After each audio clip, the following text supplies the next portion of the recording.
اندازہ لگا لیا تھا کہ کتنے لوگوں نے آنا ہے, اس حساب سے ہم نے زمین میں پہلے سے پیدا, بولو بھائی, کر دیا. تو اب خواتین کو چاہیے اپنی صحتوں پہ بھی ترس کھائیں. جو موٹاپا چڑھ رہا ہے اتنا زیادہ, یہ نسل روکنے سے چڑھ رہا ہے. جن کی اولادیں ہوتی ہیں ان کی فٹنس دوسروں سے زیادہ اچھی, ان میں موٹاپا نہیں آتا, عمریں لمبی ہوتی ہیں. اور بڑی بات ہے, اللہ تعالیٰ اولاد دیتے ہیں جو ہے وہ بڑھاپے کا سہارا بنتی ہے. بڑھاپے میں کون عزت دے گا بھائی آپ کو, کون پالے گا آپ کو؟ کوئی بھی لفٹ کرانے کے لیے تیار نہیں ہوتا. آپ کہتے ہیں کہ میرے پاس پیسہ اتنا ہے تو بڑھاپے میں یہ کام آئے گا. پیسہ آپ کو محبت نہیں دے گا. وہ پیسے میں جو نوٹ ہیں وہ آپ سے باتیں تھوڑی کریں گے. اور آپ نیٹ پہ سرچ کریں, یو کے میں, امریکہ میں ایسے ادارے وجود میں آ گئے ہیں جو بوڑھوں کی تنہائیاں دور کرنے کے لیے بندہ بھیجتے ہیں پیسوں پہ. 1 گھنٹہ رینٹ پہ آدمی ملتا ہے. آپ ابھی سرچ کریں بیان ختم ہونے کے بعد, بڑھاپے میں ان کو کیا ملتا ہے؟ رینٹ پہ آدمی جو جائے گا اور خوب اچھی طرح گپ شپ کرے گا آپ سے. وہ کوئی دل سے تھوڑی محبت کر رہا ہے. کیسی برباد ہو گئی ہے وہ قوم, کیسے برباد ہو گئی ہیں وہ لوگ. اور یہ چیز ہماری قوم کی سمجھ میں نہیں آ رہی. برباد ہو گئے اللہ کے. ابھی 1 کروڑ پتی امریکن تھا, اس کا انتقال ہوا ہے. میں انشاءاللہ تلاش کر کے اس کا پورا حوالہ آپ کے سامنے پیش کروں گا. اس نے یہ بیان دیا ہے کہ میرا ایک بیٹا تھا, میں نے اس کو کھلایا پلایا اور نسل روکی, میرا بڑھاپا بہت ہی خراب گزرا ہے, میری یہ دولت میرے کام نہیں آ رہی. ایک ہندو نے ایک کمنٹ کیا نا کہ تم لوگ 20 کروڑ ہو گئے, 22 کروڑ کی آبادی ہو گئی.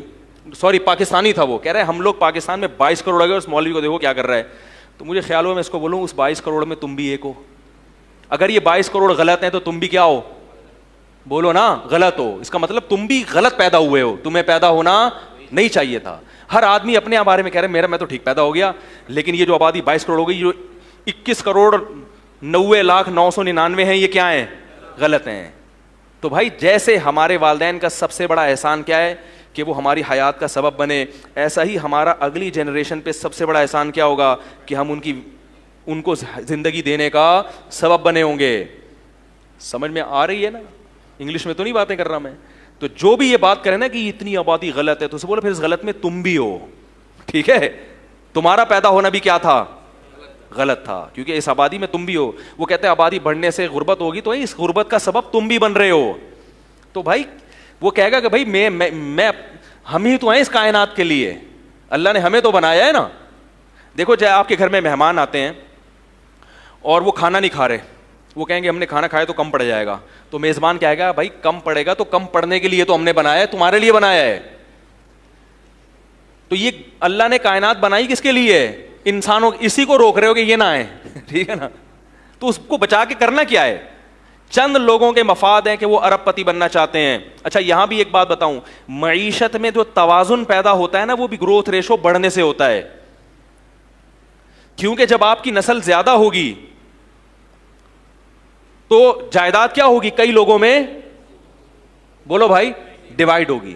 یہ موضوع بڑا ٹیکنیکل ہے, اس پر ایک بیان کر چکا ہوں, اس پر میں ابھی دوبارہ نہیں آؤں گا. کہ گروتھ ریشو بڑھنے سے معیشت میں بھی کیا پیدا ہوتا ہے؟ اعتدال.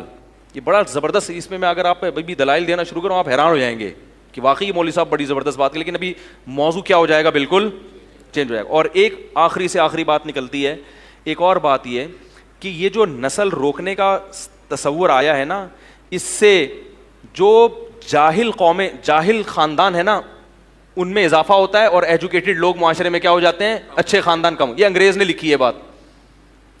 اس نے لکھا فیملی پلاننگ کے نظریات سے متاثر ہونے والے زیادہ تر ایجوکیٹڈ لوگ ہیں. اچھی فیملیاں جو ہے نا وہ زیادہ متاثر ہوتی ہیں, کیونکہ وہ چاہتے ہیں کہ بھائی ہمارے بچے بالکل بہت ٹائٹ قسم کے 2 ہوں لیکن تمیز کے ہوں. یہ گنتیاں سکھائی گئی ہیں. ان کا خیال ہے کہ 10 تمیز کے ہو ہی نہیں سکتے, حالانکہ ایسا نہیں ہے. تربیت کرو گے تو 10 بھی تمیز کے ہوں گے, نہیں کرو گے تو ایک بھی چور پیدا ہوگا. حقیقت ہے.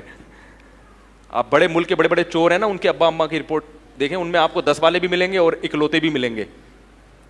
تو یہ بہت اہم پوائنٹ کی بات ہے, اس کو سمجھیں کہ جب میں نے بتا چماٹ مار دوں گا میں اگر تھوڑا سا پیچھے رہوں, مذاق کر رہا ہوں. تو یہ ایسے یوں کر کے نا بیٹھا ہوا تھا, یوں کر کے, تو مجھے کسی بات پہ غصہ آتا تو میں نے کہا ایسا نہ ہو آپ کو لگا دوں میں کھینچ کے. تو کیا کہہ رہا تھا یار میں, ہاں ایک گورے نے یہ بات لکھی ہے اور بالکل صحیح لکھی ہے. ایک گورے کی بتاؤں گا اور ایک سانولے کی بھی بتاؤں گا, یعنی اپنی. ہم لوگ سامنے ہیں نا ادھر کے نہ ادھر کے, ٹھیک ہے نا. گورے نے یہ بات لکھی ہے کہ یہ جو گروتھ ریشو